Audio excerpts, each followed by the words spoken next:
नमस्कार मंडळी. आपण आज गोलगप्पावरती एक नवीन मस्त विषय घेऊन आलेलो आहे.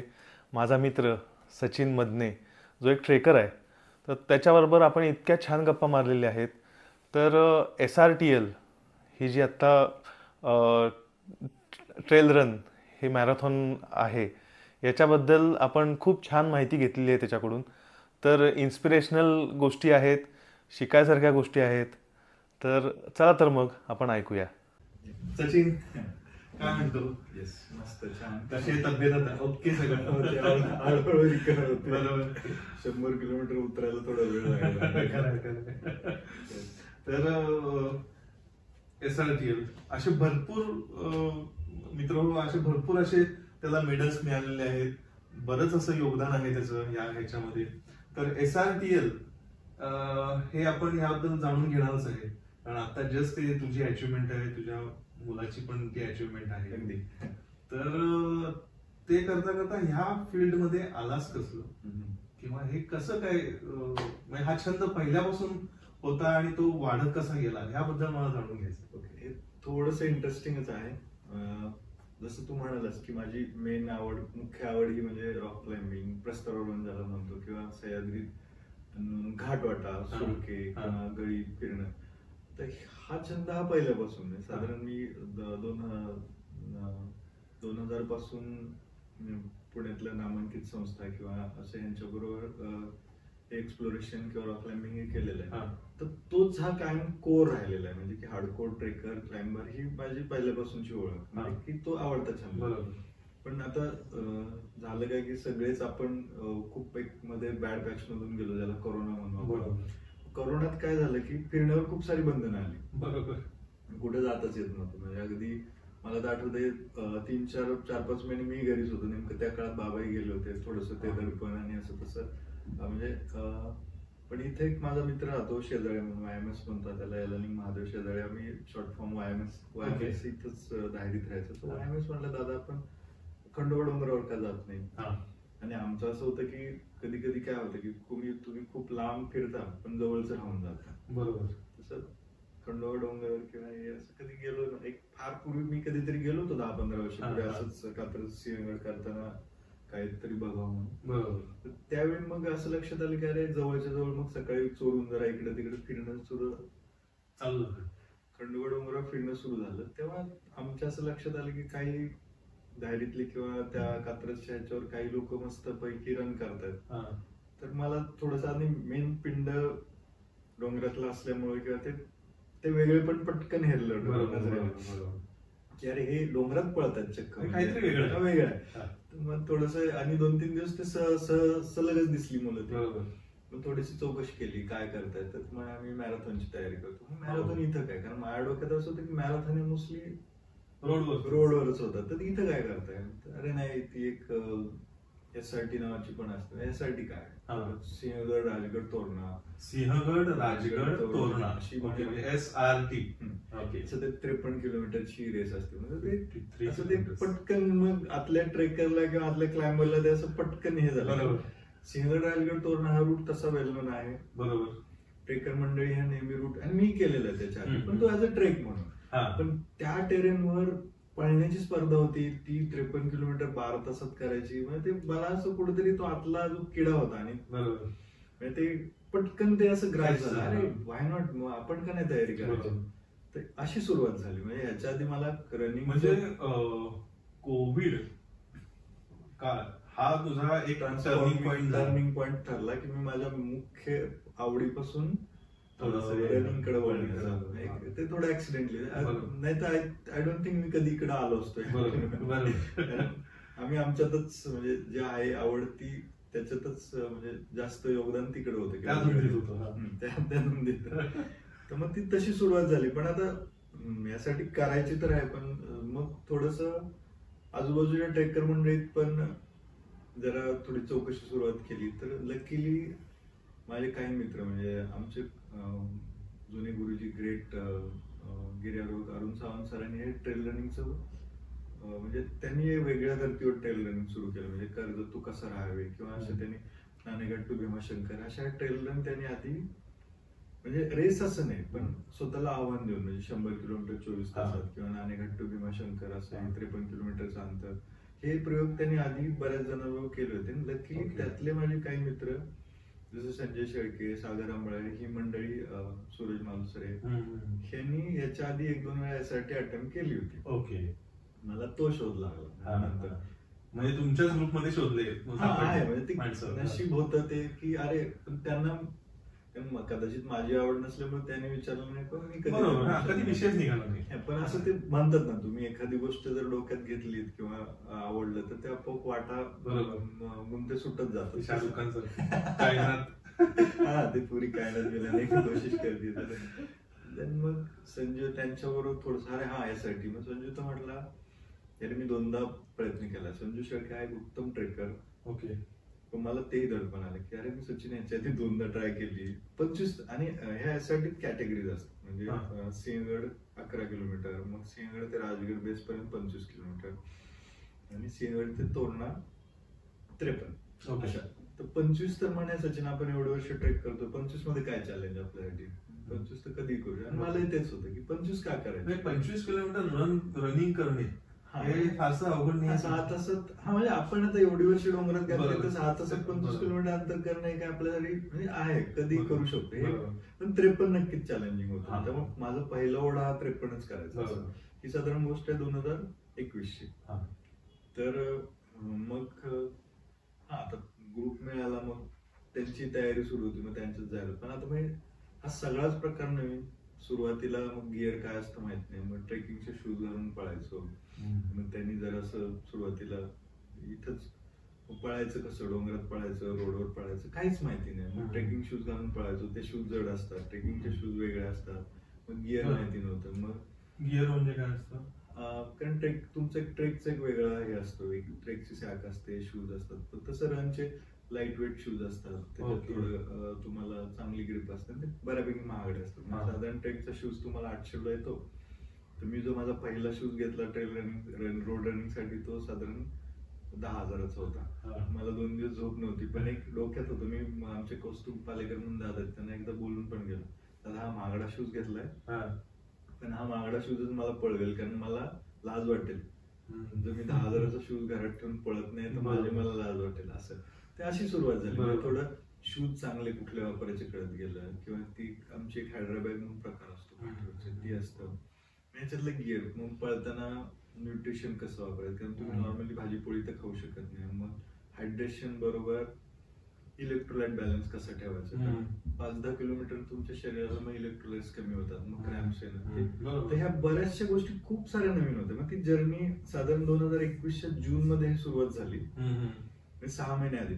पण ते काहीतरी करायचं यासाठी मला तो कन्सेप्टच एवढा आवडला होता की डोंगरात पळणार आहे आपण. SRTL जे आहे ते जनरली कधी असतं? ते ही जी रेस असते ती, म्हणजे आता ह्या अफिलिएटेड आहेत इंटरनॅशनल ट्रेल रनिंग असोसिएशन. ही रोडच्या मॅरेथॉन वेगळ्या आणि टेलच्या वेगळ्या, आणि ही अल्ट्रा आहे. अल्ट्रा म्हणजे काय, तर जनरली मॅरेथॉन जी असते ती 42 किलोमीटरची असते, फुल मॅरेथॉन.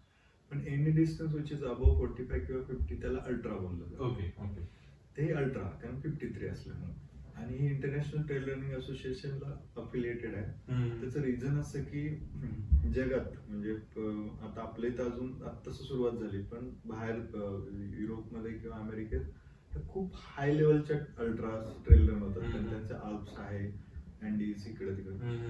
तर UTMB नावाची एक रेस आहे, फॉर एक्झाम्पल माउंट ब्लॅक जे ultra trail the mount black अशी, ती साधारण 153 किलोमीटरचा तो माउंट ब्लॅकचा परिक्रमा. म्हणजे जगातले टॉप ऍथलीट तिथे जातात. तर पण असं असतं की समजा मला उद्या UTMB करायची, माझ्याकडे पैसा आहे, वेळ आहे, मी जाऊ शकतो का? नाही. तर त्याचं कसं असतं की UTMB पार्टिसिपेट करण्यासाठी इंटरनॅशनल ट्रेल रनिंग असोसिएशनचे तुम्हाला काही पॉईंट अक्रू करावे लागतात. ओके. म्हणजे UTMB म्हणजे असंच कुणी पळू शकतो. तर समजा मग ही SRT केली. SRT सारख्या अजूनही भारतात खूप साऱ्या, मलनाड अल्ट्रा आहे, सोलन्स काय आहे, अशा भारतात खूप साऱ्या टफ टेरेन मध्ये किंवा जम्पिंग गोरीला आता सध्या आले. तर ह्या ITRA ला अफिलिएटेड आहे.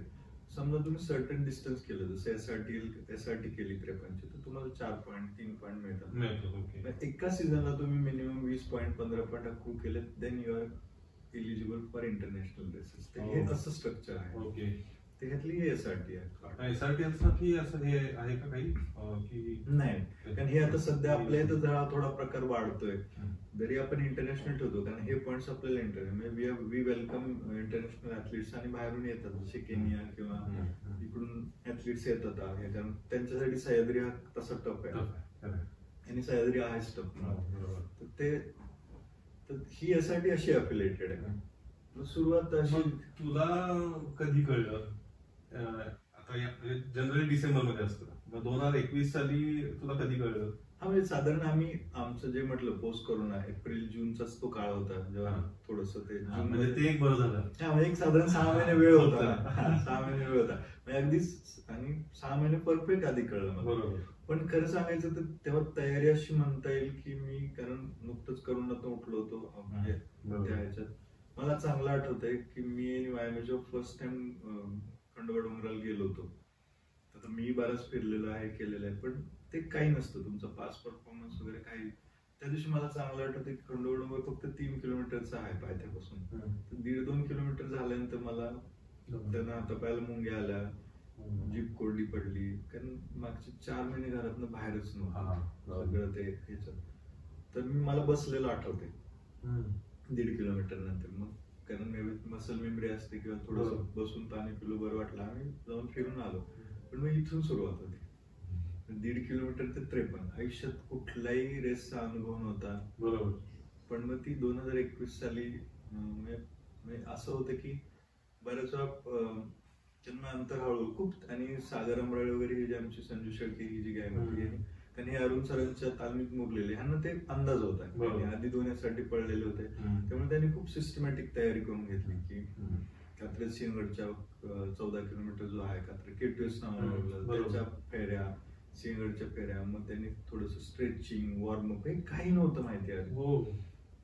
जेवणात काय बदल करायचे किंवा काय फूड, डाएट वगैरे पण सगळं खूप साऱ्या गोष्टी त्यांच्याकडून शिकलो. नवीन सगळं नवीन होतं माझ्यासाठी. कारण ट्रेक म्हणजे जनरली कसं असतं, ट्रेकला काय असं कुठलं पथ्य नसतं, घ्या सॅक पाठीवर, हो बरोबर, काही मिळेल ते भाजी भाकरी खा, असं काही सटन नसतं तिथं.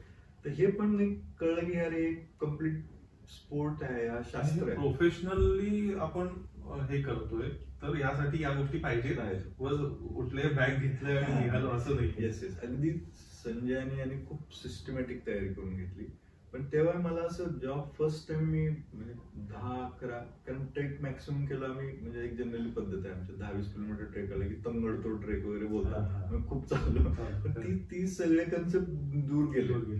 जेव्हा 10-1500 अंतर पळायला लागलो, मला आठवतं पहिल्यांदा आमचं टार्गेट होतं की एसआरटीला तुम्हाला सिंहगड ते गुंजवणे पाहिजे राजगडचा, तो 25 किलोमीटरचा जो पॅच आहे तो तुम्हाला एसआरटीला 5 तासाच्या आत करायचा असतो. तिथं कट ऑफ असतं त्याला. सर्टन तुम्ही 53ला डायरेक्ट 53 म्हणजे असं नाही की मी 12 तासात 53 करेल. तुम्ही 25 किलोमीटर 5 तासच करायचं, 35 किलोमीटर 7 तासात केलं तरच पुढे पाठवतात. त्यामुळे एक सेफ्टी असते किंवा सरळ साधा स्टॅमिना 5 तासात 25 नाही करणार तर पुढे काय जाणार, असं ते गणित असतं.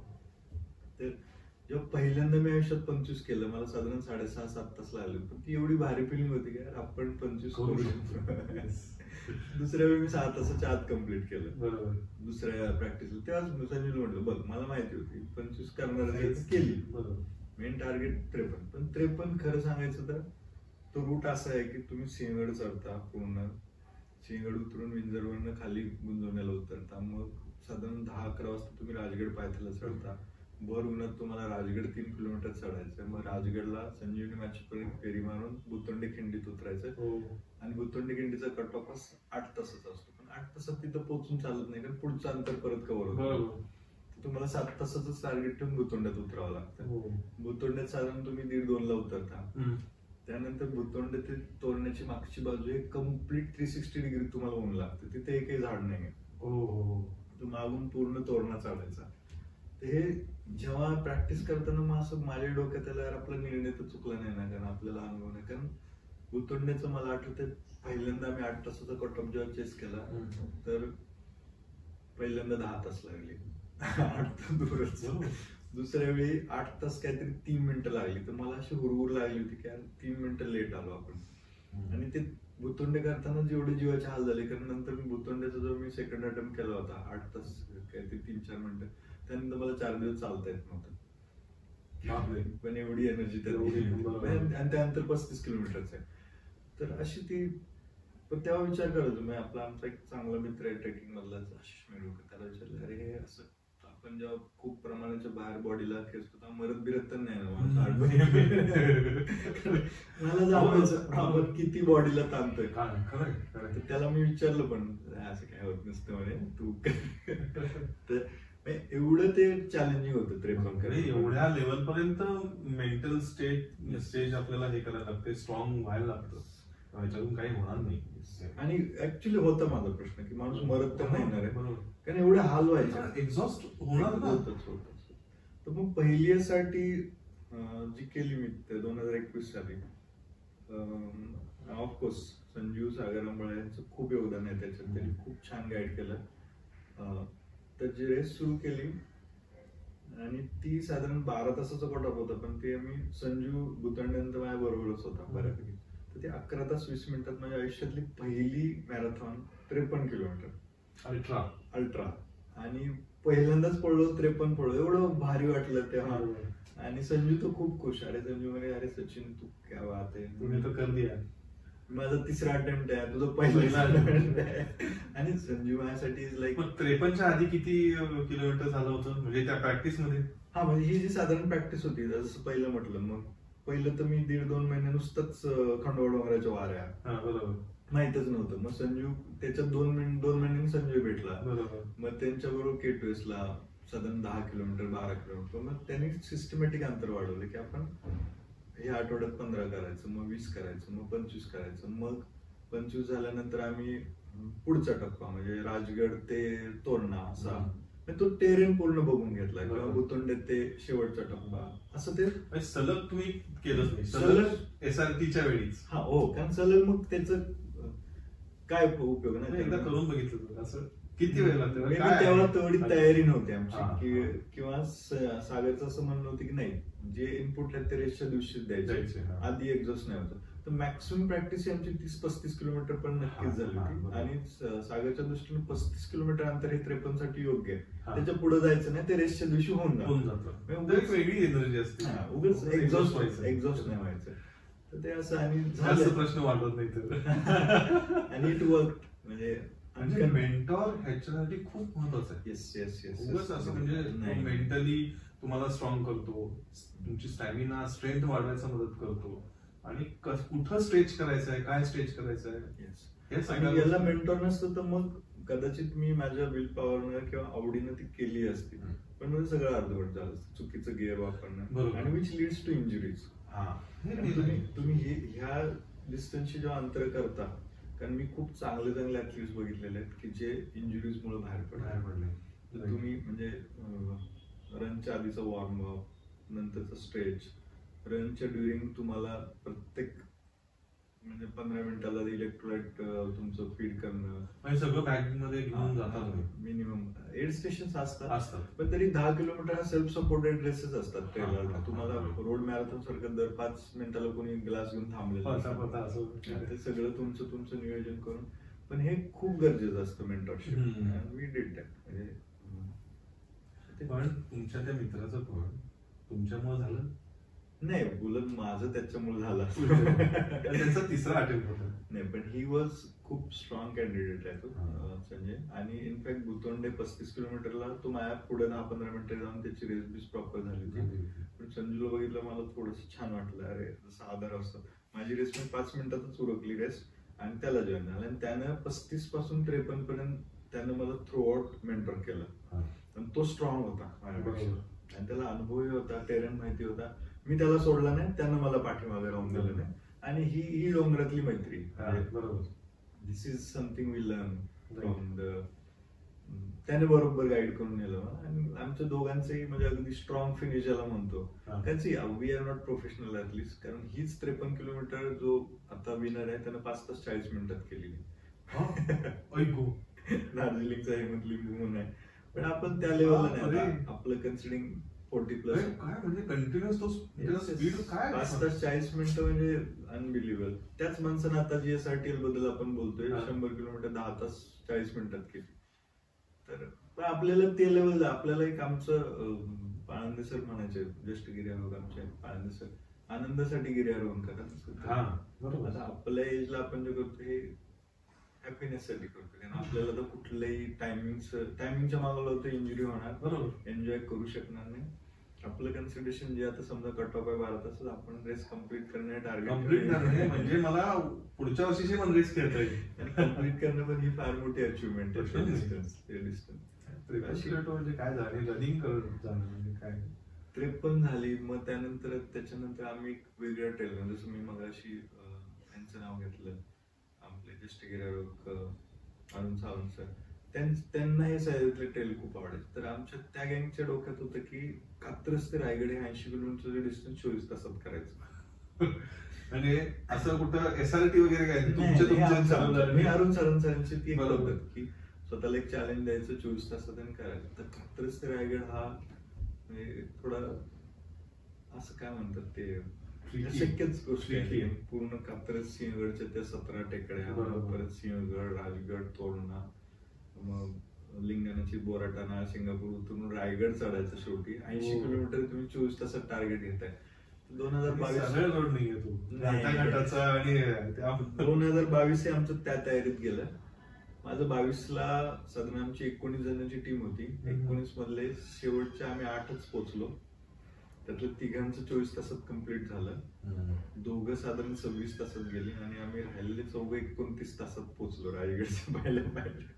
डोक्यात एकच होतं, सोडायचं. 29 तास तुम्ही फक्त इलेक्ट्रोलाइट्स वगैरे मध्ये आम्ही वगैरे काही ठेवलं होतं थोडं, पण 29 तास विदाउट झोप बीप कंटिन्यू मुवमेंट होती. म्हणजे 24 तास कुठंच नाही, दूर 29 तास लागले 2022. आणि त्यावेळेस थोडंसं SRT माझी जरा बाजूला पडली होती, म्हणजे कंत्री पण नुकतीच केली होती, त्यामुळे मी नाही भाग घेतला. पण मग हे 22 गेलं. 23ला मग आता म्हटलं परत SRT करायची, पण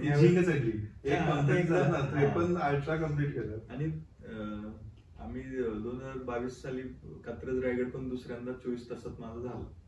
मागच्या वर्षीचा अनुभव होता. 80 किलोमीटर 24 आवर्स मध्ये झालं. मी आणि आम्ही 6 जणांनी सगळं 24 तासात पूर्ण केलं. तर आता कॉन्फिडन्स वाढला. आता यासाठी यावेळी म्हटलं 12 तासात नाही, यावेळी 10 तासाचं टार्गेट पण करायचं. आपण थोडं इम्प्रुव्हमेंट स्वतःला चॅलेंज. पण असं ठरवून तयारी सुरू केली. तेवढ्यात त्यांनी एक ट्विस्ट टाकला की SRTL केलं त्याला. तर पुढे लिंगाणा म्हणून पण एक खूप छान किल्ला आहे रायगड जवळ, वेल्ल्याच्या पुढे. तो 50 किलोमीटरचा लूप ऍड करून त्यांनी 100 किलोमीटर केली. मी कुठलाही विचार करता एनरोल करून टाकलं. ते एक्स्ट्रा अल्ट्रा आहे का? एक्स्ट्रा अल्ट्रा ही आता मग 50-53 ची डायरेक्ट 100 किलोमीटर केली त्याने. म्हटलं त्यासाठी तर चॅलेंज घेतलेलं आहे, आता 100 करायचं. आणि मेन 80 किलोमीटरचा तुला अनुभव होता, त्यामुळे मला एक तो कॉन्फिडन्स आला की फक्त 20 करायचे. 80 आहे तर मी, आणि 2 झालं ना, 29 तासात आणि 24 तासात. हा, तो एक बुस्ट होता. मग नाही म्हटलं SRTL करायचीच. आणि आमच्या ग्रुप मधनं मग कारण संजय विजय तर त्यांचं चॅलेंज गेलं, ते म्हणजे आता नाही आम्हाला आता जस्ट बाकी कुणी आले ना. पण त्याविषयी लकीली पण असं काय झालं की आमचा अजून एक ग्रुप आहे. ग्रुप म्हणण्यापेक्षा सिंहगड हा आता जवळच आहे घराजवळ. आता 15 मिनिटात सिंहगड पाहायला पोहोचतो. आमचा विकली सिंहगड नावाचा एक ग्रुप आहे. दुसरं कुठे ट्रेक बिकला नाही गेलो तर सिंहगड फिक्स आहे. 5 वाजता सकाळी दायरी फाट्याला भेटायचं आणि सिंहगड करून 10 पर्यंत परत यायचं. तर माझ्या तरी पण मग तिथे साधारण 12-14 जणांना परत ती झिंग चढली की अरे. आणि होतं ते इट्स कंटेजिनियस की कुणीतरी दुसरं ग्रुप मधनं पळते म्हणजे ती मेडल आणि ह्याचं अट्रॅक्शन खूप आहे. आणि मला त्याचा आनंद आहे की माझ्यामुळे निदान 10-12 लोक तिथं थोडीशी इन्स्पिरेशन झालं. इन्स्पायर म्हणून थोडस होईल, कारण ते ऑलरेडी दिग्गजच आहे. पण त्यांना ती झिंग बसली आहे योग्य म्हणणं. आणि यावर्षी तर ऑलमोस्ट आमच्या त्याच विकली सिंहगड ग्रुपचे 15 जण होते. अरे बापरे. तो एक मला आनंद आहे की ते मला कधी कधी म्हणतात तू आम्हाला दंगल लावलं. एक वीक सोडून आम्ही याच्यात पळतोय. तर हा तो म्हणजे आता कुठं होतं आपण की SRTL. तर मागच्या पण आता ह्या वर्षी काय झालं की माझ्यामुळं आलेली टीम इकडं ही पोरं बरोबर होती जी अगदी नव्हती ते मला फॉलो करत होते. मी काय म्हणजे आता त्यांच्यासाठी मी मेंटॉर नव्हतो, पण मला कोणीच मेंटॉर नव्हता, कारण माझी जी कोर टीम होती संजय सागर वगैरे हे म्हणले आम्ही यावर्षी नाही पळणार. मग मी आता या 53-25 वाल्यांबरोबर पण पळायचं आणि माझं आता डोक्यात गणित होते 100ची. बरोबर. मग तेवढ्यात अजून एक ग्रुप विशाल राठी म्हणून एक चांगला मित्र आहे, तोही खूप लॉंग डिस्टन्स चांगला रनर आहे, चांगला ऍथलीट आहे. मग थोडस माझी कसरत झाली, कधी त्या ग्रुप बरोबर लॉंग डिस्टन्स साठी जायचं, कधी ही जी नवीन गँग आपल्याला जी मेंटॉर मानत होती त्यांच्याबरोबर प्रॅक्टिस, असं करता करता मग आणि 53चा अनुभव होताच मागच्या वर्षी, तर 53 केली, 100 झाली, पहिली 100 पण झाली आयुष्यातली 2022. तर असं कॉन्फिडन्स वाढत गेला. तर ह्या वर्षी मग आता ठरलंच होतं आणि आता एक ठरवलं की मूळ आपला छंद आहे ट्रेकिंग क्लाइम्बिंग, ते तर सुटणार नाही. बरोबर. आपल्याला पण यासाठी आता खूप सिंहगड रायगड तोरण हा एकदम आपल्या घराजवळचा आणि जवळचा, तर यासाठी जोपर्यंत ऑर्गनाइज होत राहील तो पण करायची. आणि याचा एक दुसरा फायदा असा की तुम्हाला तुमच्या फिटनेसचा एक पावती मिळते. 53 ते नुसतं 53 नसतं, त्याच्यासाठी 3-4 महिने 4-5 महिने द्यावे लागतात आणि मग तुम्हाला तुमचा फिटनेस तिथं प्रूव्ह करायचा झोन मध्ये जाऊन मग त्या गोष्टी करायला. पण आता मग ह्याच्यातनं अजून एक पुढची लेवल अशी झाली की आता 2-4 वर्ष कळल्यामुळं काही कोचेस पण आहेत. आता जसं आमचे आनंद कचरे म्हणून सर आहेत, चांगले मित्र, तर ते सकाळी 5 वाजता नांदेड सिटी किंवा दुसऱ्या 2-3 लोकेशनला निःशुल्क अगदी ट्रेनिंग घेतात. मग मी पण या मुलांना आपल्या जे कोणी सोडून सांगतात, माझं थोडं जॉबचं शेड्यूल वेगळं असल्यामुळे मला 5ला उठून पळता येत नाही. बरोबर. पण की जीव तोडून सांगायचं की गुरु महत्वाचे. मला या ते थोडी अर्धवट मी असंच शिकलेलं आहे. तर आमच्यातले बरेच जण सकाळी 5 वाजता त्या ग्रुपमध्ये जातात. पॉवरफुल अल्ट्रा रनर्स म्हणून ग्रुप आहे. आणि आता असं ठरवलं की मग अरे कुठली रेस आली की आपण पळायचं नाही. आता यासाठी आली म्हणून फक्त 5 महिने तयारी नाही करायची. असं झालं पाहिजे की हे डे टू डे शेड्यूल मध्ये आपलं रुटीन बसवायचं. रेसेस ह्या होत राहतील. रेसपेक्षा आता हे डेली हा अविभाज्य भाग बनवायचा आपला प्रॅक्टिसचा. रेस आली की फक्त पळायचं आणि मोकळं. म्हणजे आपली अशी तयारी पाहिजे की मी 100 काय 53 काय फक्त रेसच्या अनुषंगाने तयारी नाही करायचं तर वर्षभर. आणि म्हणजे फिटनेसला तो एक ट्रान्सफॉर्मेशन आता बऱ्यापैकी आलेला आहे आमच्यात. आणि तसं आणि ह्या वर्षी साधारण म्हणजे जसं म्हटलं मागच्या वेळी 10-12 जण होतं, त्यावेळी 15 जण होतो. त्यातले काही मागच्या वेळी मोस्टली सगळे कोणी 11 कोणी 25 ला होतं, 53ला यायचं कोणी धाडस केलं नव्हतं मागच्या वेळी, जरी मी 100ला. पण ह्यावेळी 2-4 श्रेयरी कुलकर्णी किंवा असे त्यातले काही 53 कम्प्लीट केली, काही 25 केली ग्रेसफुली कम्प्लीट. तर हे खूप चांगली गोष्ट आहे. म्हणजे ग्रुप डेव्हलप झाला किंवा आणि प्रॉपर ऑथेंटिक कोचेस कडनं हे मिळतंय. आणि ह्याच्यातली आता आनंदाची बाब म्हणजे ह्या वर्षी माझा मुलगा आदित्य 15 वर्षाचा आहे, तर तो त्याला मी छोट्या ट्रेक्सला किंवा ह्याला नेत असतो. तर यावेळी माझ्या डोक्यात होतं तसा दिसतो उंच आहे 15 वर्षाचा, पण आता साधारण 6 फूट उंची झाली. तर माझ्या डोक्यात होतं त्याला 11लाही थोडंसं ऑर्गनाइज हेच होतं, कारण त्याचं एज. एक अनफॉर्च्युनेटली 2-3 वर्षापूर्वी SRTचीच अजून एक रेस असते पावसाळ्यात, सिंहगड एपिक ट्रेल, त्याला एक ऍक्सिडेंट झाला आणि एक ऍथलीट गेला. तेव्हापासून ते थोडे खूप स्ट्रिक्ट झाले थोडं की बिलो 18 घेत नाही. पण लकीली आमचे जे आनंद सर आहेत ते म्हटले की बघू आपण आदित्यची तयारी चांगली आहे, मी बघतो तू पळेल 25. तर त्यांनी थोडंसं ऑर्गनायझेशनला रिक्वेस्ट करून किंवा त्यांच्या शब्दावर आणि हा 25 पळाला. आणि आनंदाची बाब म्हणजे 275 मध्ये ह्याची रँक 81 आहे. इट मीन्स ह्याच्यानंतर 195 ऍडल्ट पोहोचले. तर माझ्यासाठी माझं 100 मी केलं दुसऱ्यांदा, त्याच्यापेक्षा आदित्यचं हे 25 मला खूप आनंद आहे. मेंटल बाबा असल्यानंतर काय मोटिवेशन घरीच आहे. पण त्याने छान केलं. त्याचं डिटर्मिनेशन आहे, तेवढं फोकस होता, त्यामुळं त्याच्या एजला त्यानं खूप एन्जॉय केलं. वाटत थोडी कुत्री मांजरी घेऊन खेळवत त्यानं छान एन्जॉय केलं. तर ते छान. हे तेच म्हणजे आता यासाठी म्हणजे रेसेस हा फक्त एक आता हे झालं, पण रेसच्या अनुषंगाने जे आयुष्यात मिळतं म्हणजे आता आम्ही कारण 5-6 महिने फक्त डोक्यातच होता. ही यासाठी तर माझ्यासाठी खूप स्पेशल होती, कारण साधारण रेसच्या आधीच 3 आठवडे आम्ही क्लाइम्बिंगचा प्लॅन केला होता. ती थोडीशी एक मेजर शोल्डर इंजुरी झाली. तर माझं ऑलमोस्ट आता असं झालं होतं की यासाठी नाही करू शकत नाही, कारण इंजुरीमुळे होते की नाही होते, आणि ऑलमोस्ट कॅन्सलच होते. पण ते असतं ना की तुम्ही एखादी गोष्ट एवढी मनापासून करता, तर मी स्वतःला नाही आवडू शकलो. इंजुरी होती तर म्हटलं नंतर इंजुरीची रिकव्हरी अजून जरा थोडं पुढे जाईल, पण त्यात भाग घ्यायचा. अगदी वॉक करू 10-20 किलोमीटर त्या प्रोसेस मध्ये राहू, पण माहित नाही गेलो नाही तर नाहीच होणार, नाहीच, पण गेलो तर काहीतरी होईल. ऍटलिस्ट त्या फ्लो मध्ये राहू, म्हणजे अगदी घरी बसून लांब बाहेर तर काय करणार म्हणून. आणि तिथे गेल्यावर ते होतच, त्या वातावरणात गेलं, बाकीचे ऍथलीट्स बघून ती जी एनर्जी येते, त्यामुळे सगळं विसरून जातो. सुरुवात केली 1 तास 5 मिनिटात सिंहगड होता टॉप, तेव्हाच ठरलं आता फिनिश लाईन शिवाय थांबायचं. तर त्या तशी यासाठी थोडीशी माझ्यासाठी जरा अविस्मरणीय ठरली, कारण होती इंजुरी तशी जरा क्रिटिकलच होती, पण ते तुमचं ते जे आवड असते त्याच्या पुढे ती इंजुरी जरा कुठेशी तरी बाजूला राहिली, आणि त्यामुळे त्याचे कुठेतरी अप्रिशिएशन म्हणा किंवा फेलो जे आहेत त्यांच्यात एक थोडस कौतुक आहे. आणि जसं मी म्हटलं की ही नुसती रेस नाही, इट्स अ पार्ट ऑफ. आता आम्ही 6 महिने जे त्याच्या, आणि आमचं ग्रुप बॉन्डिंग एवढं चांगलं झालंय, म्हणजे की सगळे एकमेकाला काळजी करणं, एक तो काइंड ऑफ परिवार झाला, आणि सगळ्यांनी एकत्र जिंकायचं, कॉम्पिटिशन. असं काही नसतं की माझं टायमिंग बरोबर. आणि आम्ही रेसच्या आधीच डिसाईड करतो की तिथं कोणी मित्र नाही, किंवा तुम्ही एकमेकांसाठी थांबू नका, सगळ्यांना प्रॅक्टिससाठी वेळ मिळाला, ज्याचं त्यांना एन्जॉय करा.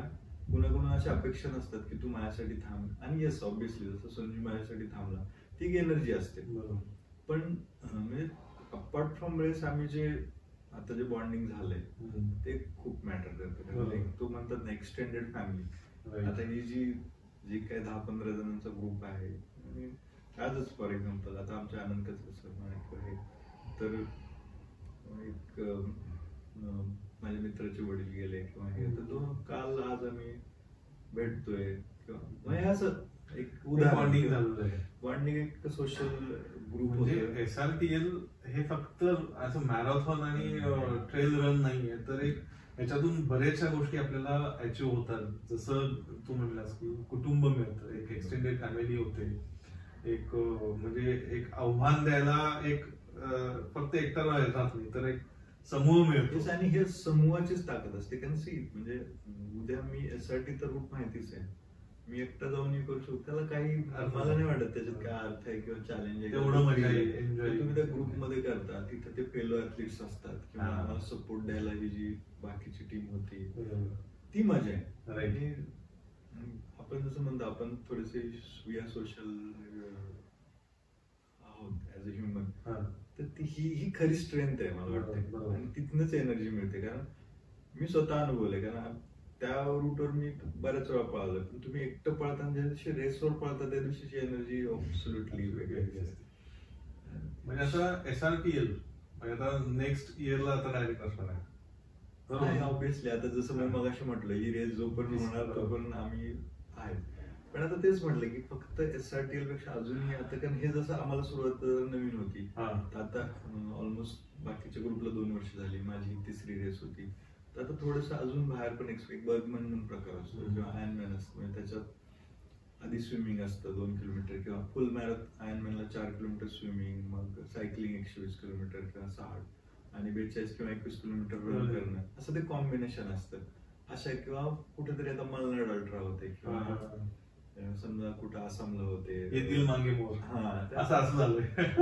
थोडस वेगवेगळे प्रयत्न करायचे, आणि जसं म्हटलंय की तुमची फिजिकल तयारी आहे, तर रेस आली की जशी SRT आली म्हणून करायची, तर फिटनेस तुमचा थ्रू आउट वर्षभर ठेवायचा, सो दॅट म्हणजे बाहेर आम्हाला खूप साऱ्या ऑपॉर्च्युनिटीचे चांगले रेसेस आहेत, किंवा टेरेन जशी कुठली ती जिम कॉर्बेट रेस होते, मॅरेथॉन होते, किंवा खाली मलनाड आहे, सोलन्स काय आहे, असे डिफरंट लडाखला होते. तसं हळूहळू ही अशी चॅलेंजेस घ्यायचे आणि वेगवेगळे काहीतरी करत राहायचं. SRT तर बेस्ट. बरोबर. मग नेक्स्ट टार्गेट काय? टार्गेट आता थोडं, आता मग ही अंतराची भूक काही कमी नाही होत आहे. 100 झालंय आता, 100 माइल्स म्हणजे साधारण 161 किलोमीटर डोक्यात आहे, तर इंजुरी सगळे व्यवस्थित झाले येस ऑब्विसली म्हणूनच थोडे ते अजून परत हा पुढं असं नको.